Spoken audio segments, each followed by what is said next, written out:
Welcome. Tonight we are talking about the college freshman transition. Did you miss anything? And really, this is also a focus on not just college freshmen, but really anyone that might be making that transition towards college, going away. This could be people that went to community college at first and now they're going away. But this is really about that move towards college. Um, Quick intro. My name is Casey Schmaliker. I am the vice president at New Frontiers. I've been doing this work for 11 years now, and I know the transition is not easy. So happy to help, and I hope that you gain some useful knowledge from this. So, just to start off, some initial thoughts that I wanted to share over. A successful transition to college is not one where there isn't any struggle or problems. It's meant to be a little difficult. It's something totally new. And what we're hoping for in a successful transition to college is one where the individual going to college can navigate struggles and problem solve effectively. Now, this checklist we're going to be going through today, these are things that are supposed to be happening over the summer, and they're a great opportunity to start working through problem solving. So one of the things we're going to be talking about is really looking at this like for parents that are either here now or listening afterwards. This list isn't meant to be your homework. It should be something that you navigate together with your child. And so this is because these are all learning opportunities to help them begin to understand what it means to be in college. So this checklist isn't, hey, you guys go and go do this on your own. This really is meant to be something that's helping guide the transition for your child and helping them take ownership of their college transition as much as possible. So another thing I always just like to share is stress is normal. So if you're feeling stressed out, totally normal. If you think your kid is feeling stressed, totally normal. This happens when you're going into new things. I always like to say in other presentations I do, stress is not the S word.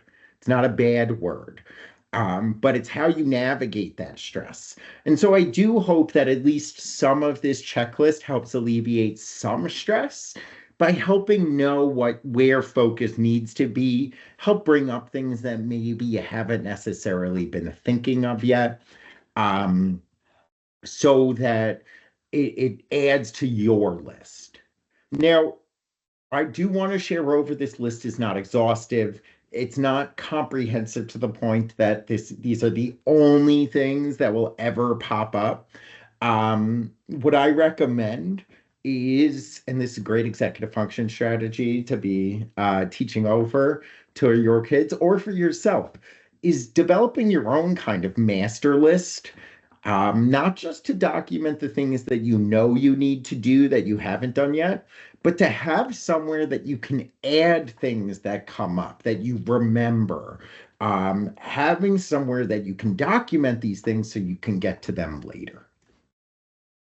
I also just want to reiterate again, please, please, please interrupt me with questions or concern areas. I'm going to go through the list and I'm going to share specific areas to illuminate a bit about them. But if you don't have a copy of it, I can email it to you. It was in the invitation for this, but you do have a copy of the list. So do not feel like you're taking anything away by driving the conversation, either with questions or concern areas. I'd prefer to be a resource to address your questions or concerns. And if you're either not comfortable bringing them up here or you're viewing this afterwards, I'm always happy to answer any questions or concerns outside of this as well. So I'm happy to be an open resource for you. So, jumping in, we're going to talk about just some administrative tasks that don't really fit neatly into some other categories. And so, what we're looking at here is things like roommates, right?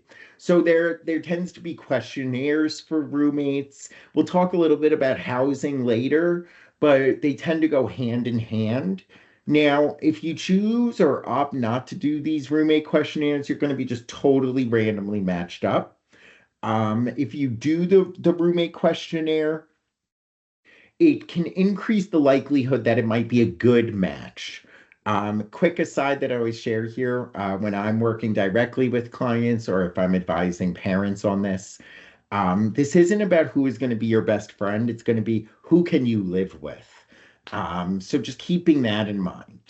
Now, it's not the absolute end of the world. A lot of schools, if you don't complete this, as I said, you'll just go through and be randomly matched up with someone. But it is important to at least have this on the list of things to do so that the student doesn't feel like they missed the boat on something. There are student login credentials that you're going to get. Now, importantly, there are going to most likely be more than one. There are some schools that do have one login for everything, but really setting up something on your phone or on a computer that can just document, or setting up for your kid, document all of the logins, what they're for, and then what the passwords are for them. It can get a little confusing. What do I access where? So making sure those are set up. And for most of these, they can start accessing them now. Now, they might not see their classes on like a Blackboard, but they can start to peruse and just explore what resources are in there. Next, you can also identify how and when you'll receive an academic advisor. So this is, for those of you that don't know, an academic advisor is someone that you tends to help you with registering for classes, advising within your major. You can sometimes have more than one. So even just looking at this as a checklist item, it's just planting that seed. There's something called an academic advisor that I need. If you're going to a specialized school, you might have a major advisor as well as just a general academic advisor. Many people don't get their academic advisor until orientation, but this should be on the radar of things you're looking for. They are a great initial point person for any types of questions you may have and helping direct you to the appropriate resources. You want to make sure you're registered for fall semester classes or know when registration will happen. This is another thing that can happen or be done for you automatically, um, either in orientation or with your academic advisor. But you do want to start just having access to this. What time are your classes? What classes are you going to have? Now, even in schools that you do not pick and register yourself, there is or there can be some flexibility depending on the school and major in what your first semester classes look like. So if you have an 8 a.m. class, if your kid has an 8 a.m. class, it's a good thing to talk about. Do you want an 8 a.m. class? Should we try to get this switched? So don't just take it as this is the end of the road. Sometimes it may be, and you might not have options, but it's a great opportunity to start working on self-advocacy and really starting to go into, is this the best setup? So just some things to consider. Are the timings good? Are there too many on one day? Length of classes. Are these all very difficult classes? Is there any wiggle room to maybe have an easier class mixed in? So again, it's just a checklist on here of making sure you're registered, but it's a great way to start thinking about other aspects of this. You also want to check in on transfer credits. Now, this is something that doesn't need to be done. This can happen later, but it's a great way to try to get this out of the way now in getting either AP scores, SAT 2 sent over, or some other type of college courses that many public schools or private schools are offering for college credit. It's best to get this out of the way because most schools have something called the degree audit. And so knowing what credits you have and what they're applying for, what requirements, degree requirements they're filling, will help when it comes up for spring semester registration. And that tends to happen midway through the fall semester. So if you don't have your college credit transfers over, and established already, you're going to be missing that information when time comes to register for the spring. You also want to be, if you are doing financial aid paperwork, you want to make sure this is all finalized and submitted, dot any I's, cross any T's, having this all set up and established. This is one area that um, I do know a lot of parents tend to drive in getting this done because there's not a lot of wiggle room for error. But it is making sure what I would say is even if you're doing the bulk of the work, involve your kid in it because that might be something that you want them to eventually do down the line. Colleges will often have their own online checklist of necessary things to do. So things that pop up here are like sexual harassment modules or different like alcohol and marijuana. They'll have these modules you have to go through. Placement exams, which we'll also address a little bit later, but they tend to have their own little checklist that you can go through. So this is a great thing that if you've never seen a type of new student checklist, asking an academic advisor, maybe asking if there is one or if there isn't one. Also, I can't tell you how many parents and students I've worked with that the parents know about this online checklist, but the students do not. If orientation has not happened yet, you want to understand when it is. Are you all signed up and set up for it and what's covered in it? Some schools do orientation right before school starts. Some have times you sign up for, some do virtual orientations. It really depends. So just knowing when it is and what things maybe on this checklist are going to be covered in it. For example, registration for fall semester classes. You do also, if you're a student or parent of a student with learning disability, understanding what the services are offered in case there's anything you want to get set up.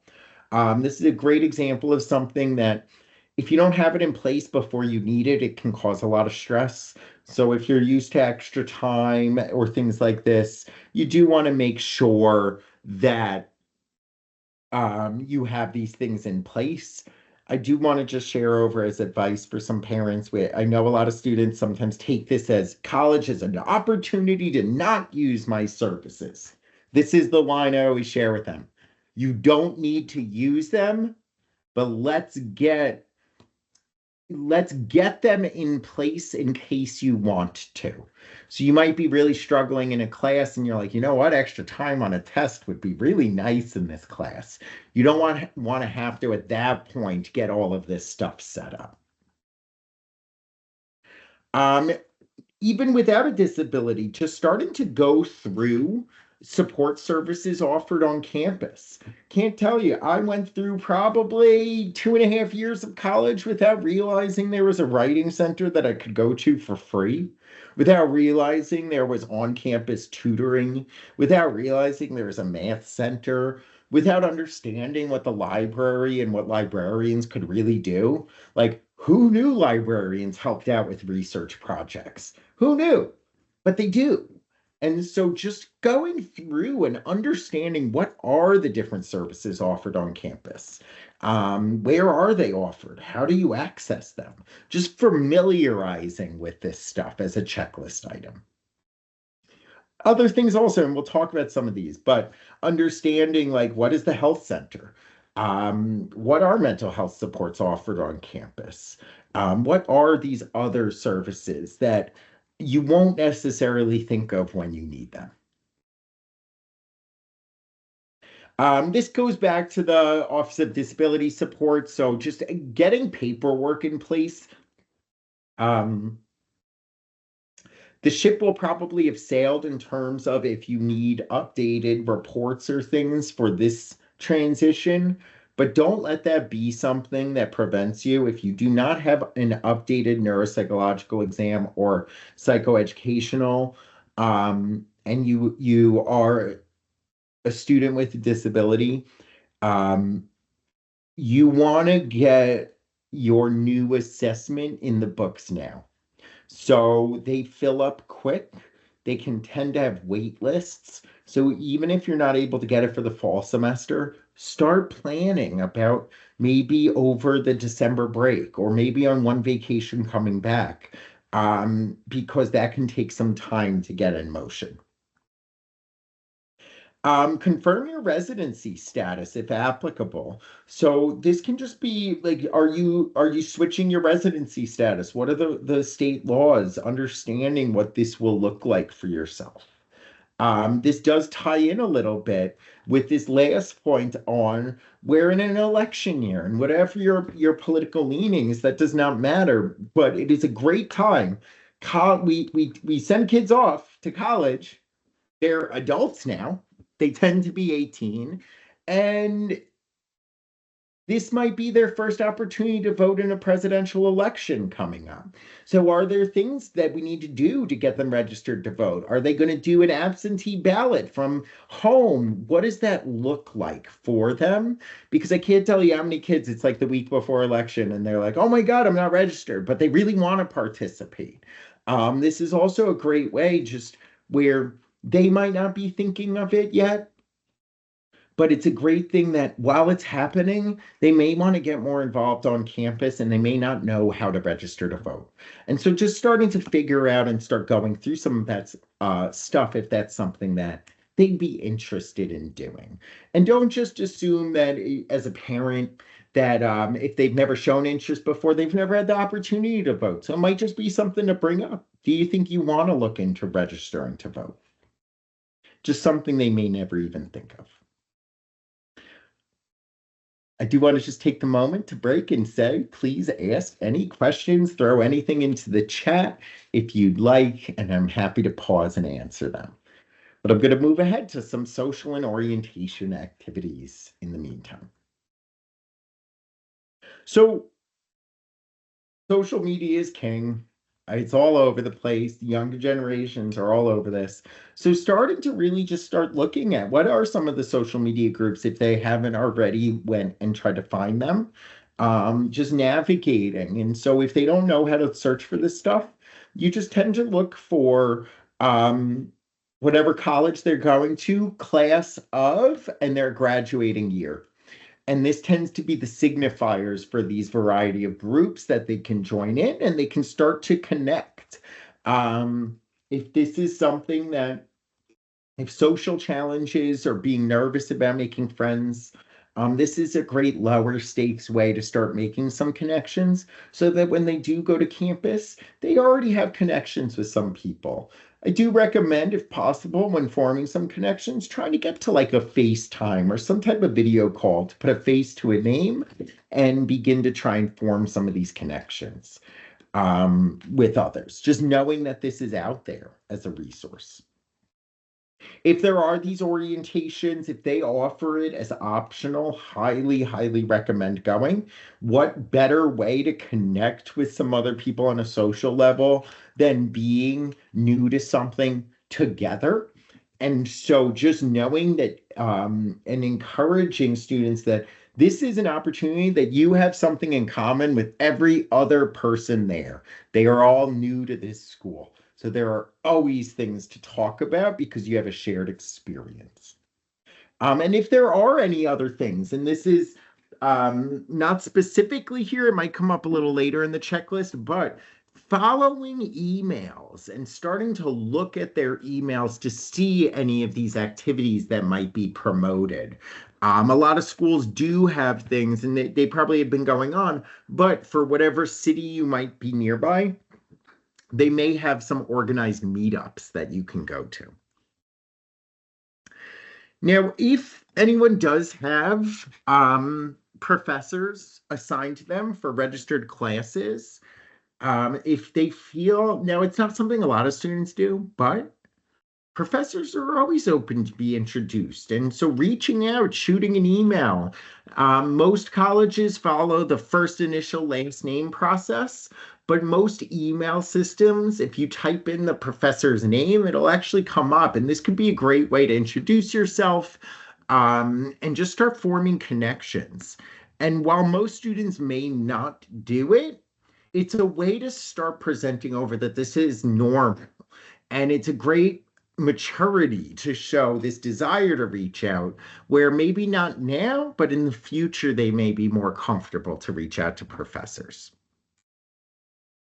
Um, During some orientations or open houses, they may have clubs.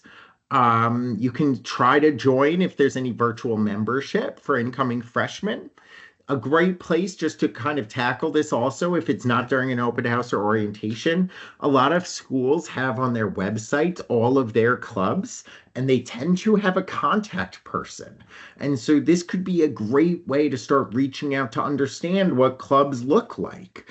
When do they meet? What does getting involved look like? So this is great kind of like fun homework for students to go through. It's what's out there, right? Some schools have more robust club offerings than others. And that's just a reality of some of the different schools. And then again, just really encouraging attending any welcome events or activities organized by your college. Um, Encouraging going to as many of those orientation activities, especially if it is live in person. It can be very easy. They don't require attendance to all of these orientation activities. So you want to encourage attendance, but you want to also leave a little room that if they make some friends through this, if they want to skip over an activity that doesn't seem super relevant to them. I know I skipped my ice cream social because I already made a group of friends. Now, they weren't long-term friends, but it was an initial group of friends that I could start hanging out with. So helping just present over that really the point of orientation, you don't want to skip out on knowing who your academic advisor is, but for more of the social ones, the purpose of them is to present a social opportunity. You can also create your own social opportunities as well.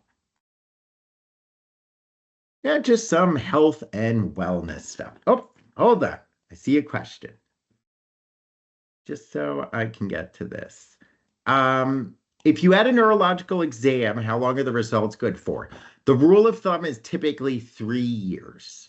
So most schools will only accept something that is 3 years old. If it's more than 3 years, I would really double check to see. Now, that's not to say in the short term, I would still try to use it, see if they'll give some leniency, but more often than not, 3 years is the cutoff. Now, if it's just under 3 years and you get it in and approved, that will be good for 4 years. So it's not like it needs to be 3 years, and then when that time period has passed, that you need to get a new neuropsychological. They just need an updated one for granting the accommodations. Now, while you need to request accommodations each semester typically, you don't need to get approval for accommodations each semester. I hope that's clear there. Happy to elaborate a bit more on it. If you want some more information on that. I saw a couple of people jump in. Just want to highly recommend jump in with questions, comments, anything you want me to talk more on. I'm going to go through the checklist, but I do want to speak to the questions that you guys have. Okay. So, some health and wellness stuff. So, insurance is a big thing. You are allowed to maintain your own insurance, but you have to share that you have insurance. If you do not, or you want to shift your insurance, schools have health insurance plans, but insurance must be in place for the students. And so either confirming your own insurance or signing up for the school's health insurance plan as a checklist item. You do want to schedule and attend any necessary medical, dental, or vision appointments.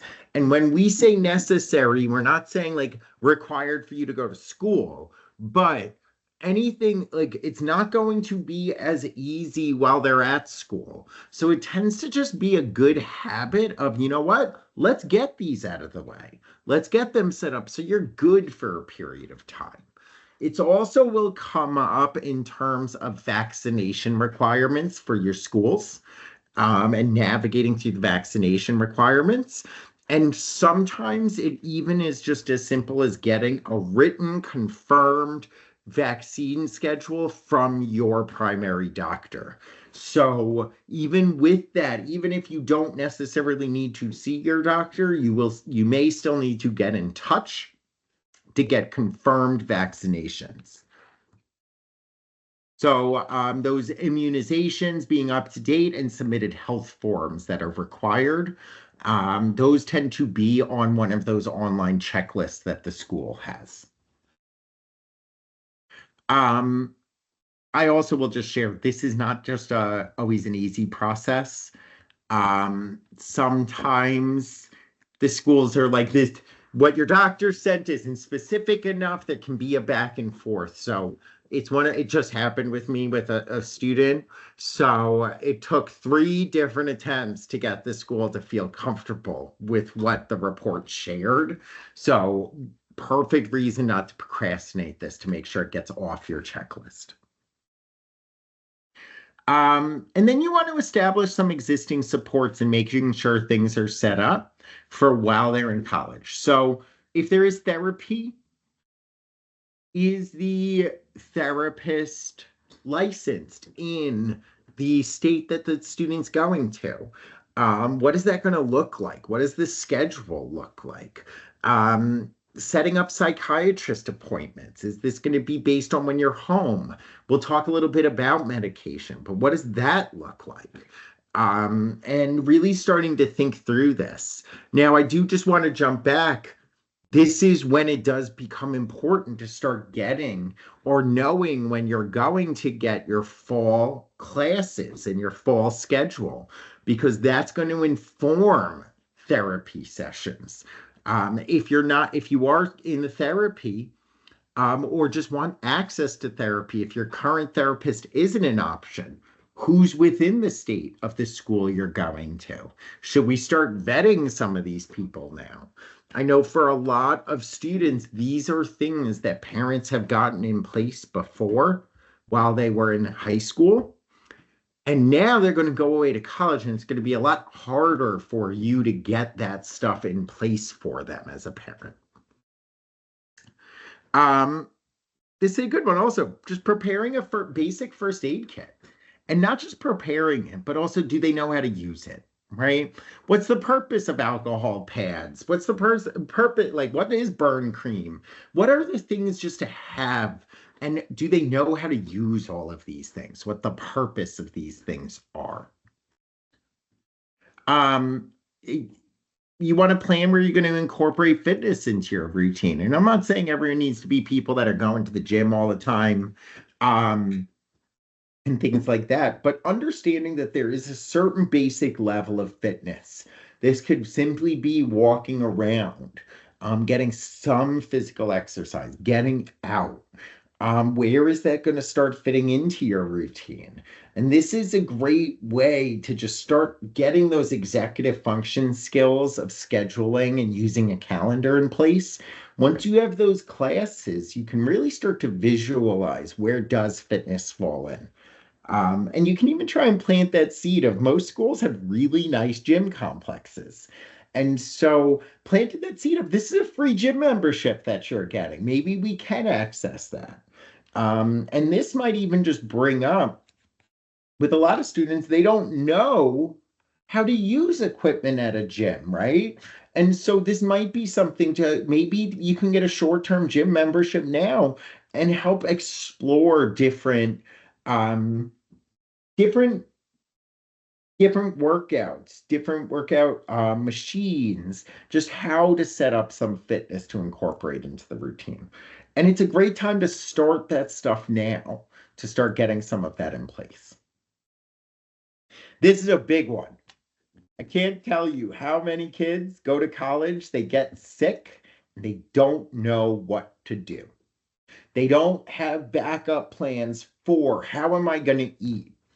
I had to work through with a student just to consider ordering food because they didn't even think to go on to like um an Uber Eats or something to get food for themselves. And they just sat in their room not feeding themselves. Now I don't want to promote top ramen. It's definitely not healthy, but that's better than nothing. And I can't tell you, I love top ramen when I'm sick. Um, okay, question that came in. What do students do during long breaks if their therapist at college is not licensed to practice back home? Signed on with the therapist at my son's college city and just found out she does not practice in her state. Prefers he not see a different therapist during breaks. It's a tough one. Um, I don't want to. I would ask I would ask what the therapist's backup plan is there. The therapist is recommending not to see a different therapist during breaks. It really is a question of, well, what about the consistency of therapeutic supports? Now, I don't want you to go back to the drawing board and getting a different therapist, but you might want to explore. A lot of therapists do have dual licenses in multiple states, or they're part of certain groups that do multi-state licensure. There are also, and I am going to be recording this, but I don't, this is really up to the therapists. Um, some therapists will bend the rules a little bit depending on the situation. So you know your kid best. Um, if you think having that consistency of support is really, really important, you know your kid better than this current therapist right now. And that consistency of support may be more important than having someone that you found or having someone that's the closest at campus. Seeing when the in person may be more important. So, is in person more important while they're at school? Would it be better while they're at home? Um, this is an area where it really does depend. So, for example, virtual is much easier to access. So, if a student struggles with executive functions, for example, guess what? They might struggle to get their crap together to actually show up to their therapy session without some of that external support from you as a parent. So maybe the in person is actually more important at home because you can help them actually get there in person. Whereas in school, virtual may actually work better because there won't be a litany of excuses as to why they can't access them. But I would really start by talking to the therapist and try to understand what they think is best so far. Are they really recommending that he skip out or they skip out on therapeutic supports for long breaks? I mean, that is a long time. You're talking about a month that maybe is really important to be accessing mental health supports. So, without knowing the full context, you might be able to have the best of both worlds and find someone who is licensed in more than one state and is able to at least do one part of it virtually. But maybe this therapist is such a great fit and the gaps aren't that big of a deal. But I would say one thing. I wouldn't go against the therapist's recommendation to not get another. I wouldn't get another therapist when the current therapist is saying don't get two. That can be confusing for the individual and it might be a waste of time. It might actually plant a bad seed in the student's head of therapy in general not working by having a bad experience with it. So while you're just typing up a continuation on that, I'll continue and then I'll loop back. Um, so really understanding that game plan when they're sick. What medicine do you take? When do you take medicine? What types of medicine are there? Understanding like the health center food. For those that have kids that look, kids in college drink. Not everyone does, but understanding how to deal with a hangover might be something, right? You don't, I know it's a reality that a lot of kids are going to college and facing. So just like don't, just something as simple as don't take Tylenol or acetaminophen when you've been drinking. Right. So just understanding some of these things as well of how do I navigate this? What type of food should you eat when you're feeling sick? What not to eat when you're feeling sick? What is the health center, right? So like my rule of thumb when I'm talking about the health center and someone being sick is if you're sick enough to miss class, or sick enough to not do your work, you're sick enough that you have to go to the health center, right? This is a good way to help remove using sickness as an excuse for things. Okay. And then understanding about prescriptions and refills, getting larger prescriptions as necessary, and understanding those aspects. Yeah, just some financial planning. Um, Most people we work with aren't even good with financial planning by the time they're like in their 20s, mid 20s. So I don't want to like present this fantasy that you're going to get your kids great with budgeting before they go to school. But what I've seen too often is the conversation about budgeting happens after the problem has already happened. And then everyone's upset. And so just starting these conversations with some of these checklists. So understanding a budget, right?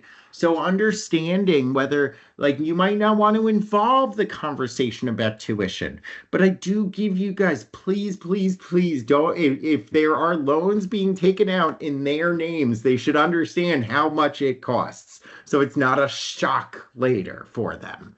Understanding how much books cost, understanding the supplies and being set up.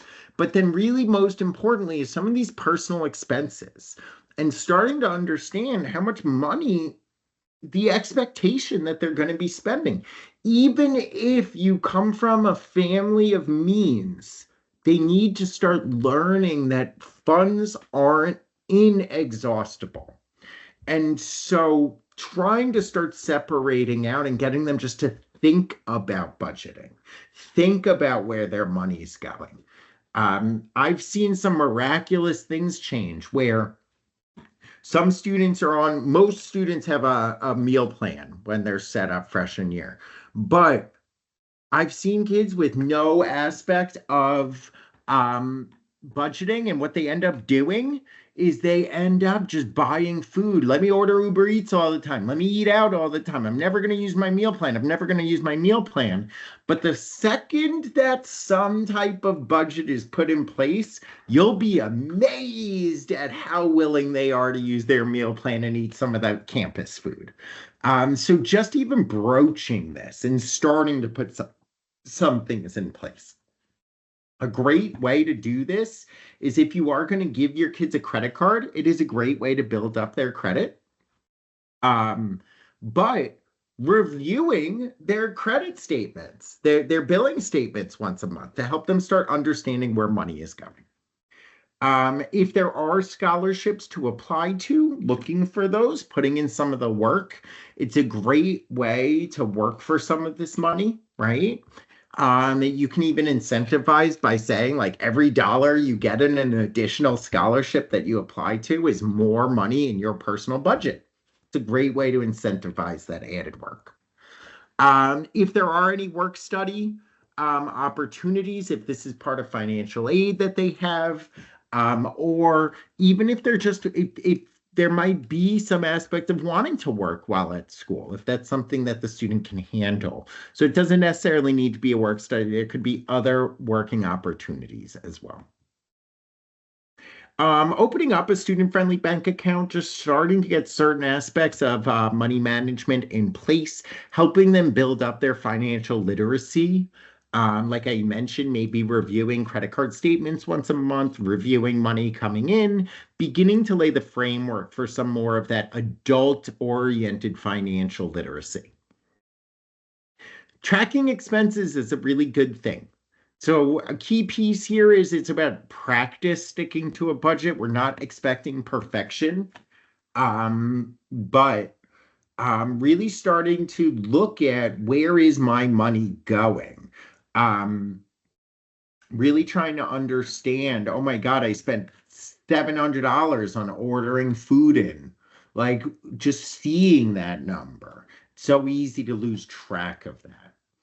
Um, Now, this is another big thing. Even a lot of students don't realize that even if they come from um, means, they may have some scholarships that they have access to. Now, those scholarships, merit-based especially, tend to have specific requirements. You need at least blank GPA to keep this um, scholarship in place. That shouldn't be something only you know. They should understand that there is certain requirements that they need to have in place with this. All right. So some housing and move-in preparation. Um, oh, I love the Bed Bath and Beyond college transition checklist. They have a great online. You just go on, you search it, you can order stuff online. I think they still have it. But it's a great resource just to start thinking about things. Um, but this is a perfect example of something that, like the old Christmas saying, with Santa Claus making that list and checking it twice. It's a great thing to be doing because multiple times while they're living at home now, they can start going through, do I have this set up? Do I have this? What are the things that I'm using day to day? What are things I may need to use? And so really starting off with that list of dorm essentials and then beginning to start purchasing items, bedding, storage items, decorations. This does help out a lot once they know their room assignment and once they have an idea on the roommate as well. But what you can start with are what are the personal things that we're going to need? Where am I going to store things? And what is that going to look like? Making sure that sheets that you're getting are twin XL. Unless there's some off campus, it is a rite of passage to get these weird twin XL beds that you're never going to get again in freshman year.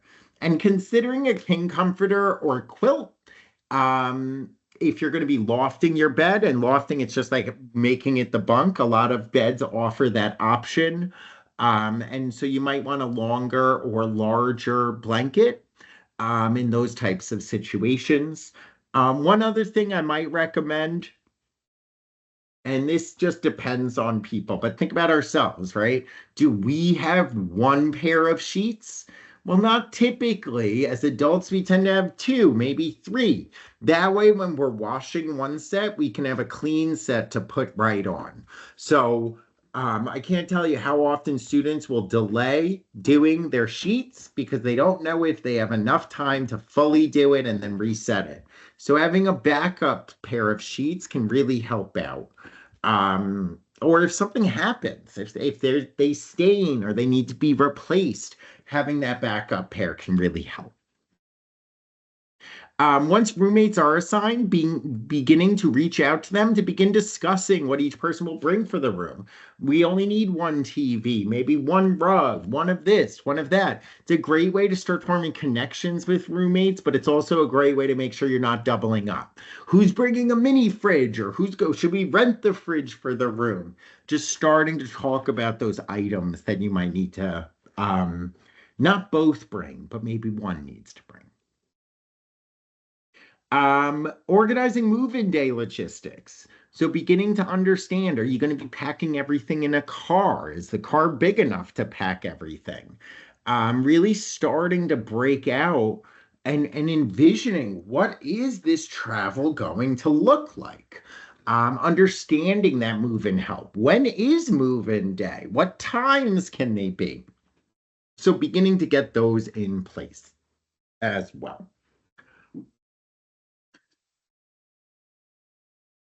Um, Pack clothes, toiletries, and personal items. This is definitely closer. But what I would recommend is there are certain things that you want to get started earlier. So you can set up a box of toiletries today if you wanted to. If you have somewhere to store that stuff, that's not something that needs to wait. Maybe clothes because they may not be wearing them, but you can start some of these things of starting to pack them. And I do at least recommend a week before really packing this stuff because you're going to start thinking of other things. Oh my God, I forgot this. Did I pack this? And giving yourself time to think of what you missed.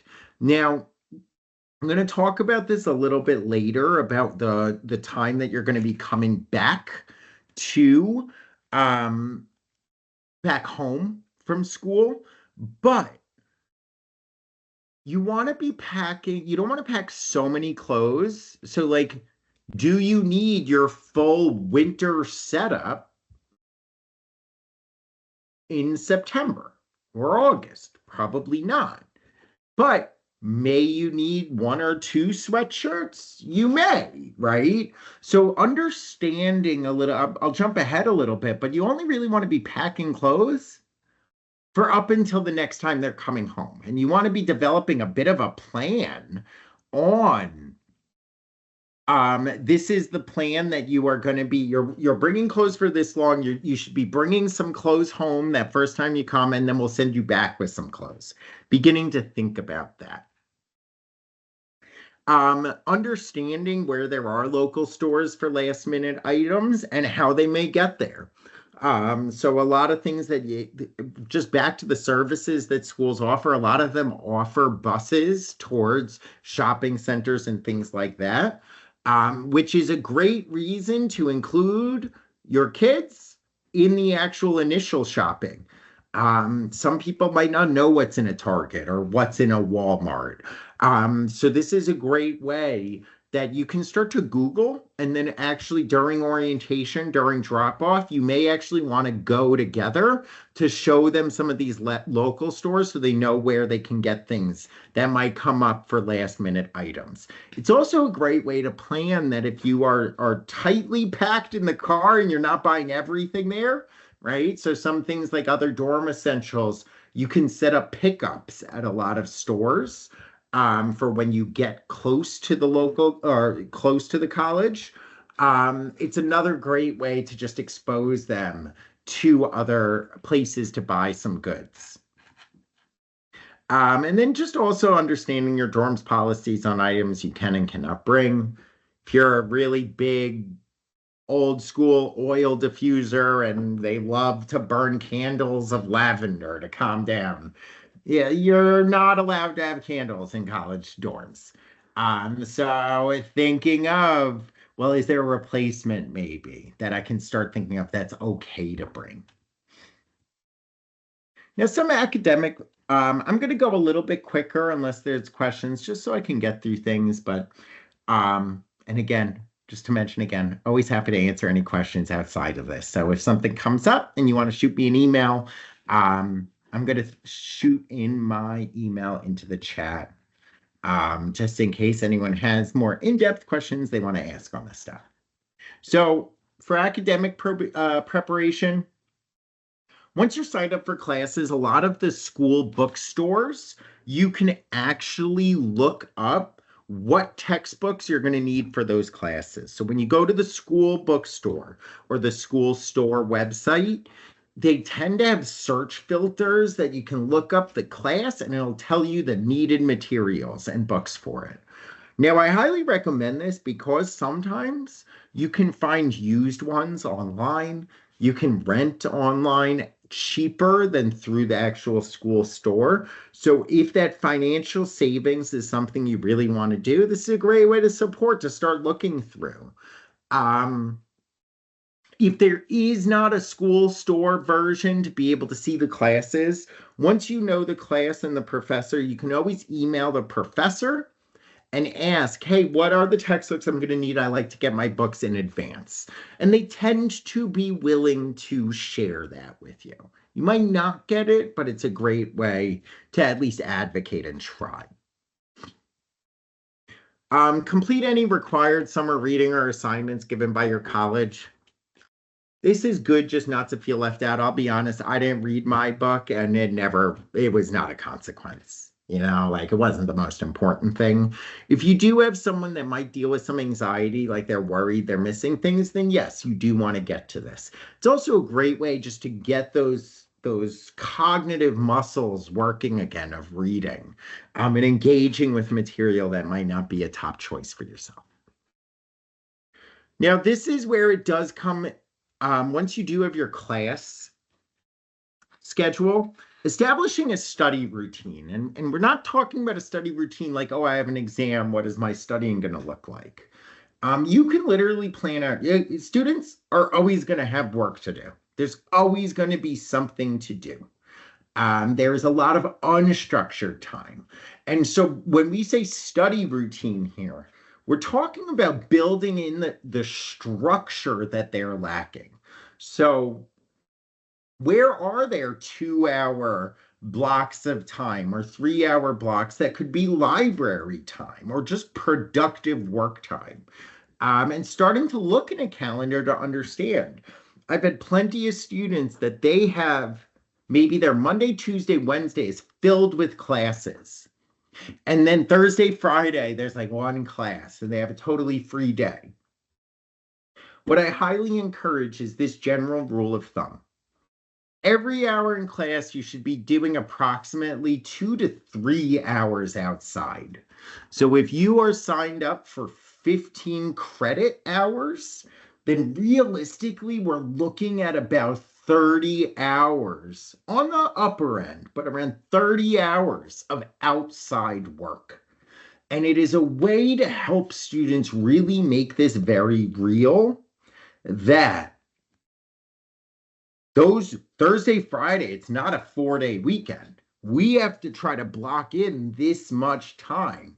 And it's a great way to start getting students to start thinking about things like, even though my first class starts till 11, maybe I need to do work before. It's just to get them to start thinking about this. And they can actually start to map this out. Now, that's not to say it won't change, but it's another great introduction to using a digital calendar and seeing how things are going to fit into this new life that they're going to be leading. Again, this just goes back to who's your academic advisor, or do you have a counselor? What is this department I'm in? Who am I going to for resources? And then you can review the academic calendar because it brings up points that they may not even know they don't know yet. There is a add drop deadline. What's the difference between dropping a class and withdrawing from a class? Oh my God, what is this withdrawal? What is refunds, right? Oh, why does this percentage change? Just starting to understand that there are dates that happen throughout the semester that do have impacts with them. This is often the first time they're ever hearing of an add drop period. What does that even mean? So reviewing the academic calendar is a great way to help them start to be exposed to some of this language and some of the transitions they're going to face. Just some daily living skills. Do they know how to do laundry? How often should they be doing laundry? What about laundry of like bed sheets, right? Making a checklist on this stuff, getting them to start doing laundry now. Learning to cook a few simple, healthy meals. Doesn't necessarily, like, I don't want to be judgmental. I ate a lot of mac and cheese and top ramen and cup noodles in college.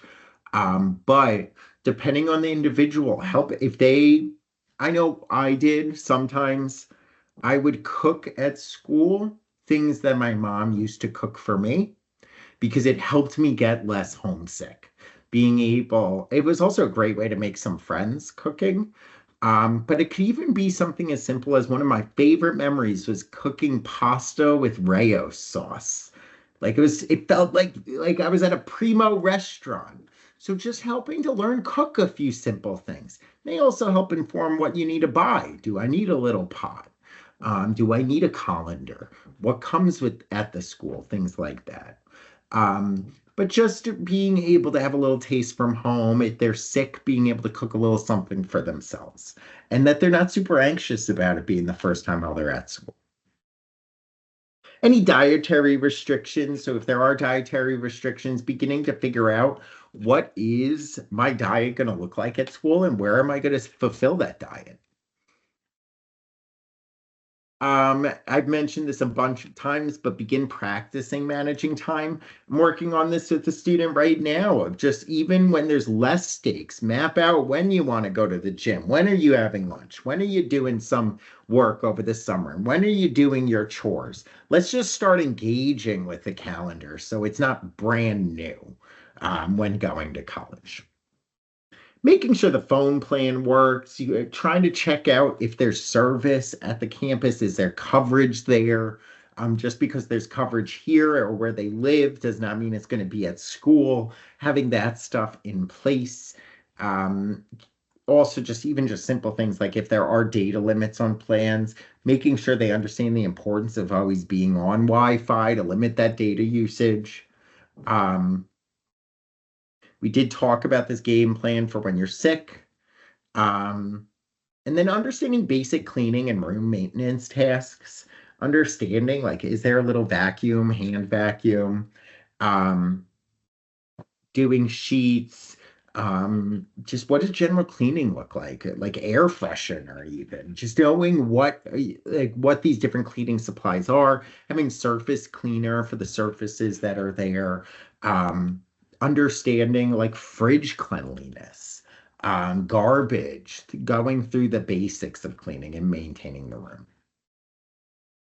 Some technology, making sure you have a good laptop, the charger. Don't send them off with a broken charger, and then it's an excuse. I don't have my charger for not getting things done. If a tablet is something that they're used to using or something that they want to use, making sure that these are in place and reliable. Um, Back up important documents. Also, I would send them with like 2 or 3 phone chargers. Those tend to be things that break often. And as a parent, you don't want the anxiety on your end that you can't get in touch with them because they can't charge their phone.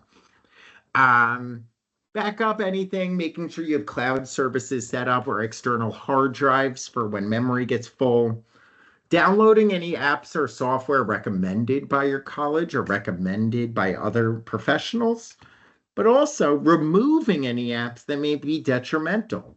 Um, I know one thing that I really did a lot, and this was before there were so many computer games and everything, but having like a professional laptop, and then maybe you have your personal one. Um, Really trying to set up your phone not to be something that is a distraction, but something that can help you optimize yourself. And then just making sure that the technology is meeting the college's specifications. So also just being aware of things like depending on the major you're going to, what type of laptop may you need? If you are going into more of a design major, art majors, you might want an Apple, depending on the programs that they're using. Just some quickly campus familiarization, making it a bit of a game. This is my alma mater, Lafayette College, knowing the different academic buildings. A lot of the stuff you can do with virtual tours online.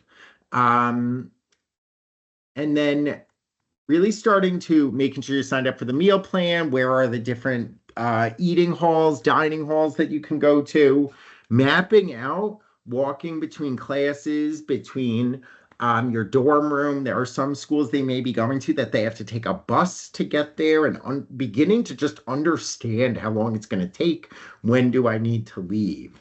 Um, I like to make it fun. And maybe like with some students, I set up a bit of a scavenger hunt for them. So like during orientation, and I make it a game. I want you to send a picture of each of these things. That way they're searching for these things and they can actually have fun while doing it and get more comfortable around campus. Knowing where the campus mailroom is located, um, where campus health is located, and then just other key buildings like the library, student center, and academic advising offices. Other things are there other places that I can do work? So at my alma mater, they left the classrooms open in, where is it? I think it's this building, right? Is it this one? This one right here, Party Hall. That was a main academic building where a lot of classrooms were. They actually left it open after class so that students could use the classrooms to do work. No one knew it. It was a great resource for me. So finding locations to be able to be productive and go and do work. And then just some last odds and ends I wanted to throw out. Um, so we talked about medications a little bit. Develop logistics of returning home. Talk about this. When is the first time you're planning to come back? It tends to either be fall break. If you're Jewish, it might be Jewish holidays. Um, you can plan out when is that break and when are you planning to come back. But also, how will you get back? Now, this one's really important because while you want to encourage them to really integrate and try their best, knowing that it's difficult to get comfortable on campus, it's always nice for them to know an escape route if they're feeling really homesick. Is it an option to come back for a weekend or not? You want them to feel comfortable with it. I was a resource I used a lot. It wasn't super simple, but I hopped on a bus, then I hopped on a train and I was home. Wasn't easy the first time, but once I knew it, it was just comforting to know that I had a way to get back if I needed to. Now, part of that could be you telling them, hey, just give me a call and we'll get you a plane ticket if that's how they get back. But helping them understand it. So you would have to take an Uber to the airport and then you can hop on the plane. This is how you go through it. That way, you're reducing the hurdles for them, but you can also set some of those expectations of you're more than welcome to come home, but you got to give it 1 month, else you might lose some opportunities. So setting some boundaries there. If they are bringing a car to school, making sure it's registered, making sure it's all kosher and good to be able to go to wherever state their college is in. And then you do tend to have to figure out parking arrangements. So you need a parking pass to park in certain lots on campus. And you don't want to be racking up tickets or getting them set up for racking up tickets. If necessary, updating any address with bank subscriptions or other necessary services might not be necessary, but it's just you don't want it to be something that impacts you if it is relevant or important. This might also be just canceling some subscriptions or things that might not be necessary anymore while you're away. So doing a bit of that kind of hygiene and audit of any subscriptions and services that are set up. Setting up emergency contacts in your phone and knowing the campus emergency procedures, just beginning to understand where to go for help, helping them understand that. And lastly, and this is really important for a lot of parents and the students, establish an understanding of communication between you guys. How frequent? What are some of the preferred methods? What are some times that might work? This is a transition for parents as well. And so being clear on your end of, hey, like, I'm going to miss you. Is it okay if I text you every day? Right? Like, I'm going to miss you a lot. That way, if they say yes, that's totally fine, then you don't come across as nagging them and not trusting them. They'll understand why you're communicating that way. Maybe you can establish what you're talking about a little bit. Like, hey, I want to give you space. I'm not going to ask about all of your classes and stuff because I don't want you to think I'm like being a helicopter parent, but I just want to be a part of your life. So just having the conversation. about what communication will look like can help make it less awkward, and it can help make it where you guys are both going into uncharted territory. Um, as a parent, I know you want to be there for them, and sharing that you want to be there. And then what I always recommend is not, you're going to want to help them, but they may not want your help in the way you want to give it. And they're adults and they want to carve out their own life. So, what I always recommend parents is that share with them you are always happy to help when they ask for it, but that you want to open lines of communication that they can just vent to you. Because if they feel like anything they bring to you that they want to talk through becomes a problem for you to solve, they're going to stop bringing those problems to you. And so it's just a way I heavily encourage setting up some healthy relationships and boundaries as they go. Have the conversation. It's okay to share some of your concerns or your stress or anxiety around this, but that it's not their problem because it can help normalize how they may be feeling as well, and knowing that you're going through that transition together. So, on that, that brings us to the end. I'll give it another minute or two to see if anyone has any questions that they wanted to toss in.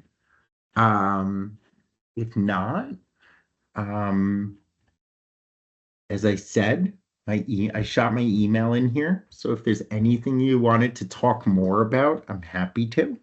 You can shoot me an email. Um, while any questions might be coming in or comments, I wanted to just do a quick shout out. I am going to be sending a follow-up email.